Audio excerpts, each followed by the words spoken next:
10 నిమిషాల క్రితమే స్వప్న అడుగుతుంది, అంకుల్ మళ్ళీ ఎప్పుడు చేయాలి మీరు ఎప్పుడు కదలమ్మా, ఇప్పుడు నా ఫోకస్ సినిమాల మీద పెట్టాను కాబట్టి ఎనీ టైం రెడీ అని చెప్పేసి. అంటే ఏ టైప్ ఆఫ్ ఫిలిము ఏమిటి అని అంటే కనుక మాట్లాడుకుందాం. నాకైతే కనుక ఫోక్లోర్ సినిమాలు చేయాలని ఉంది. బడ్జెట్, మాయలు మంత్రాలు, యానిమల్స్ మాట్లాడటం, వాటితో ఇంటరాక్ట్ అవ్వటం, ఇలాగా పాతాళ భైరవి లాంటి సినిమా మోడర్న్ డేస్కి ఎలాగా చేయొచ్చు ఈ టెక్నాలజీని వినియోగించుకున్నట్టే కనుక చాలా ఎక్సైట్ అయింది. దానికి నాగేశ్వరుని కూడా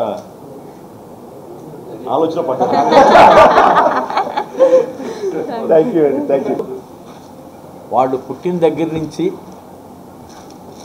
వాళ్ళు మెగాస్టార్ గారి ఇన్ఫ్లుయెన్స్తోనే పెరిగారు. ఆయన తలుచుకునే వాళ్ళు ప్రతిరోజు వాళ్ళ బాల్యం నుంచి వాళ్ళకి ఒక రకంగా ఒక దైవంతో సమానం. చిరంజీవి అంకుల్. ఎందుకంటే మా ఇంట్లో ఉన్న సక్సెస్లన్నీ ఆయనవే.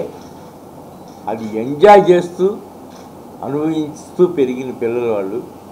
ఈరోజు ఎప్పుడెప్పుడు అంకుల్కి సినిమా చూపించాలి, ఆయన దగ్గరికి వెళ్ళాలి అని వాళ్ళు ఎంతో ఉత్సాహంతో వచ్చారు.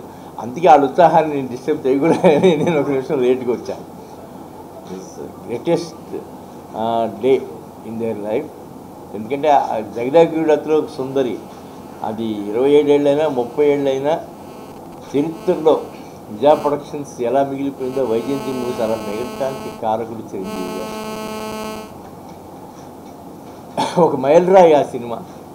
మళ్ళీ అదే రోజు మే 9న రిలీజ్ చేయాలి ఈ సినిమాని డిసైడ్ చేసినప్పుడు కించెంత భయం, కానీ పర్వాలేదు ఇది ఒక ఎక్స్పెరిమెంటల్ సినిమా కాబట్టి దాన్ని తలుచుకుంటూ రిలీజ్ అవుతుంది కాబట్టి దాని ఇన్ఫ్లుయెన్స్ తప్పకుండా ఉంటుంది ఈ సినిమా మీద అనే ధైర్యంతో రిలీజ్ ప్రేక్షకులు. చిరంజీవి గారు లాంటి గొప్ప హృదయం గల వాళ్ళు కూడా గొప్పగా అభినందించారంటే మీరు అర్థం చేసుకోవచ్చు ఇది ఎంత మంచి విషయం.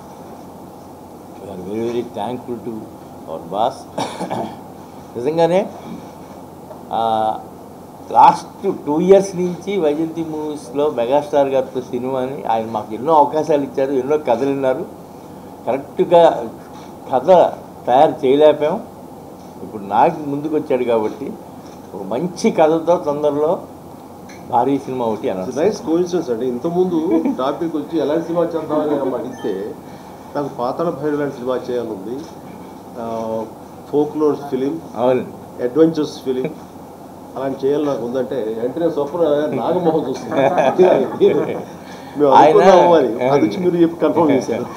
ఆయన అతను చిన్నప్పటి నుంచి నాగి ఒక ఎస్వి రంగారావు గారికి, ఒక సావిత్రి గారికి, ఒక విజయ ప్రొడక్షన్స్కి అభిమానట. ఆ అభిమానంతోనే అతను పెరిగి పెద్దాడయ్యాడు.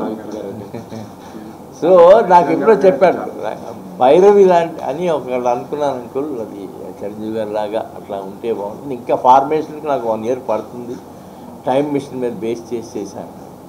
అది వాళ్ళే చెప్తారు తొందరలో. చాలా టైం పడుతుంది కానీ but that will be the problem.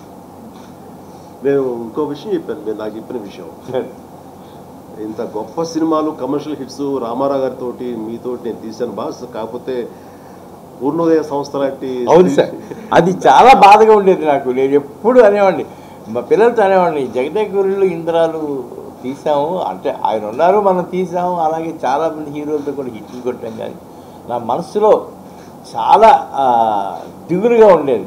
అదే ఒక శంకరాభరణం ప్రజలంతా మార్నింగ్ షో చూసిన దగ్గర నుంచి మధ్యాహ్నం నుంచి అసలు అదే ప్రపంచం ఉన్నట్టు మాట్లాడిన 2-3 సినిమాలు ఉన్నాయి. అందులో శంకరాభరణం నెంబర్ 1, నెంబర్ 2 ప్రతిఘటన. అలాగే బాపు రమణ గారు ఇలాంటి గొప్ప దర్శకులతో సినిమా చేయలేదు, పర్టికులర్ ఇలాంటి సినిమా చేయలేదు అని అనుకున్న నా బాధని ఈ సినిమా ఫటాఫంచీ చేసింది. I'm very happy for. మీ అమ్మాయిలు కోరికని మీ కొందరు లోటుని తీర్చారు. ఇందాక చెప్పాను ఆ విషయం. Very happy. ఎంత అనుకున్నప్పుడు డెఫినెట్లీ చాలా అంటే కొంచెం కాదు చాలా భయం వేసింది అనుకున్నాను. అంటే జగదేగుడి అట్లోకి సుందర్ అంత సూపర్ హిట్ సినిమా డేట్ మీద పడితే ఇప్పుడు మా ప్రెషర్ ఆ ఎక్స్పెక్టేషన్స్ ఉంటాయని. అండ్ అలాంటిది ఇప్పుడు సినిమా రిలీజ్ అయిన తర్వాత మీరు మమ్మల్ని యాక్చువల్లీ పిలిచి అభినందించడం చాలా చాలా థ్యాంక్స్ అండి. Thank you so much and such a pleasure. ఈ వీడియోపై మీ విలువైన కామెంట్స్ ని మాతో షేర్ చేసుకోండి. అండ్ ఇంకో విషయం, సబ్స్క్రైబ్ చేయడం మర్చిపోకండి.